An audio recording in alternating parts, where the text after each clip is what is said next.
into history. ASMR.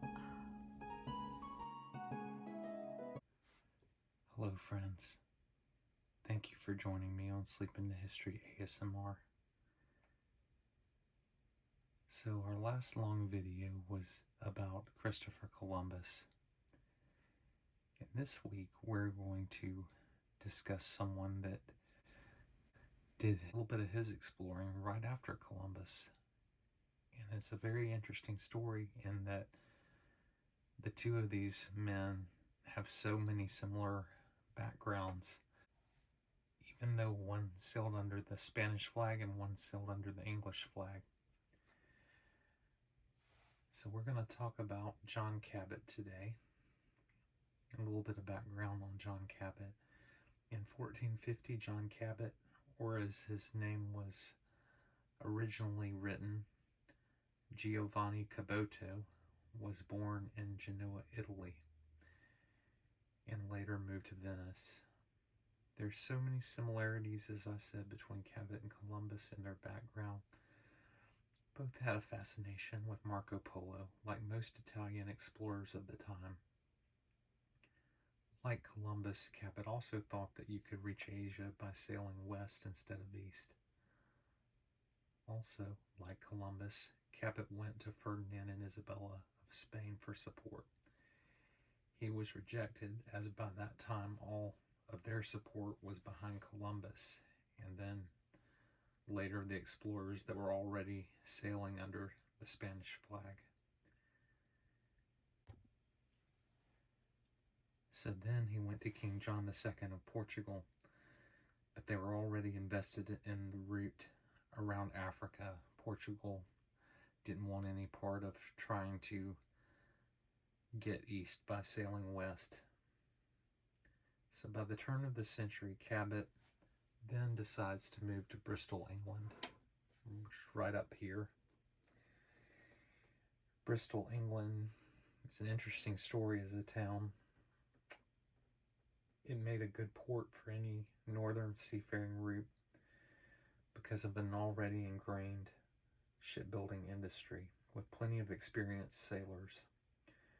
The 16th century defeat of the Spanish Armada was largely powered by the shipbuilding industry that existed in Bristol.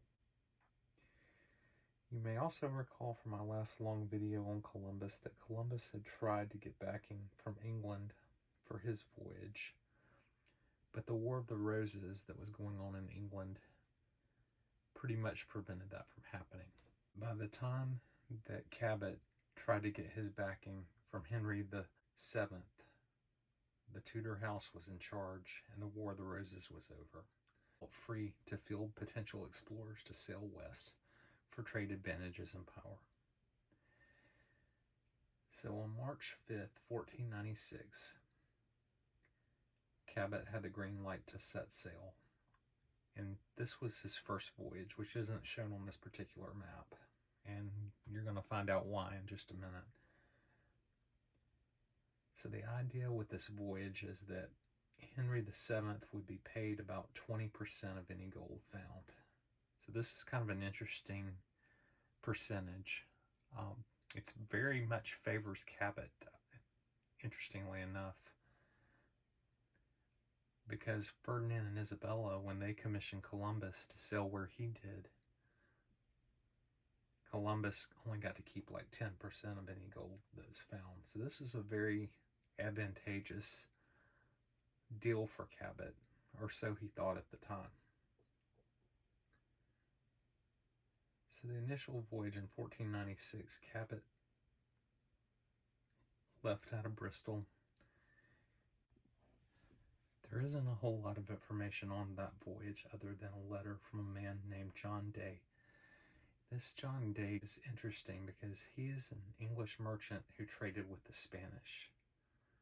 So this letter, interestingly enough, was written to none other than Christopher Columbus. So we have yet another instance where their paths kind of crossed, and John Day is explaining the voyage Cabot took to Christopher Columbus in this letter.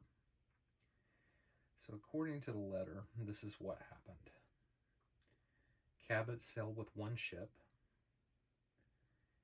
He had a disagreement with the crew. They ran very short of food, and then they ran into weather and decided to turn back. So this letter pretty much indicates what happened, that this voyage, the first voyage, was a failure. But King Henry was not deterred at this point. He decided to still send Cabot on a second expedition. So on May 2nd, 1497, Cabot sailed on a single ship called the Matthew with a crew of 18. And they sailed out of Bristol here and sailed 2 months across the Atlantic. And this is pretty much the path that they followed. So Cabot landed in what is now Newfoundland. And it's interesting because if you look at this particular map, you see some things. If you watch my video on the Vikings, you see up here L'Anse aux Meadows, which is where the Viking ruins were. It's very possible that Cabot could have come in the area where the Viking ruins were. We definitely believe that he sailed right through this strait here between Labrador and Newfoundland at some point. So this would have been the exact same place where Leif Erikson was. Cabot, for his part, just like Columbus, believed that he had reached a part of Asia. So there weren't really any decent records in Cabot's log to really describe a whole lot about his voyages. And I did mention earlier about the John Day letter. There were also 2 other letters that provided documentation of this journey. And they were from Lorenzo Pasquagillo, a merchant of Venice, and also Raimondo Socino, the Duke of Milano. So in addition to these letters that described the voyage, there was also the John Day letter, which also described this voyage as well. So here's what happened once they landed in Newfoundland, according to John Day. Day said, "Your lordship will know that he landed at only one spot of the mainland near the place where land was first sighted, and disembarked there with the crucifix, and raised banners with the arms of the Holy Father and those of the King of England." So as they headed into Newfoundland, they found evidence of human activity. This shows Newfoundland where it's presumed that they might have landed. And they're around some of the same places where eventually there would be settlements. And a lot of these, no one knows for sure that Cabot was here, but these are typical places that were eventually settled. Buena Vista, Carbonear, and then St. John's, which of course was an English colony that would later be founded in 1583 on Newfoundland. So as they headed into Newfoundland, they found evidence of human activity. It is believed that this was an area that was inhabited by the Beothuk tribe. They were primarily a hunter-gatherer tribe. There's no recording of any interaction between Cabot and this tribe. The only thing that was recorded is possible discovery of an abandoned Beothuk site. So as Cabot traveled down the east coast of Newfoundland and then later Nova Scotia down here, he found an endless supply of codfish. This was a huge relief to the crew of Cabot's ship, as by this time their food supplies were depleted. Cabot, for his part, is believed to have said that there were so many fish in the sea that he could easily dip his basket in the ocean to catch them.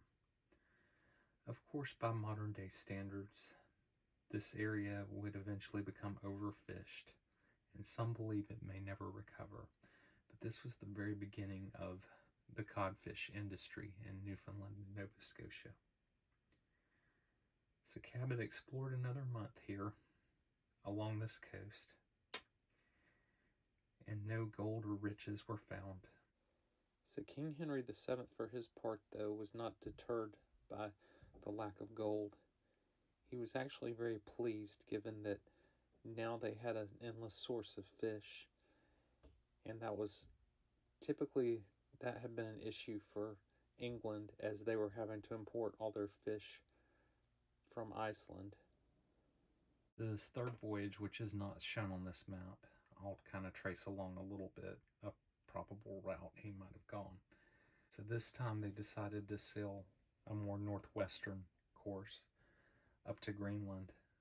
One ship in particular ran into cold weather and eventually hit an iceberg that damaged the hull. So that one ship sailed back over here to Ireland for refuge. But the remaining 4 ships crossed over to Baffin Island up here, and then south to Newfoundland and modern-day Nova Scotia. The furthest south that Cabot is believed to have gone on this journey is New England. So we're possibly looking at into Maine or Massachusetts where he went. So as for what happened to end this third voyage, nobody really knows for sure. It's believed that Cabot made an attempt to sail back to England, and it is also believed that he died at sea. The Spanish, for their part, had heard of Cabot's journeys, and they wanted to go to the same area that Cabot had been. They commissioned an explorer, Alonso de Ojeda, to sail along the coast of the Americas so they could shut the English out. This, of course, would not happen, as the length and breadth of the Western Hemisphere made this very difficult. So later, John Cabot's son, Sebastian Cabot, would further explore the East Coast. Many other English explorers and colonizers would follow, but those are a story for another time. I appreciate your support of my channel. Thank you.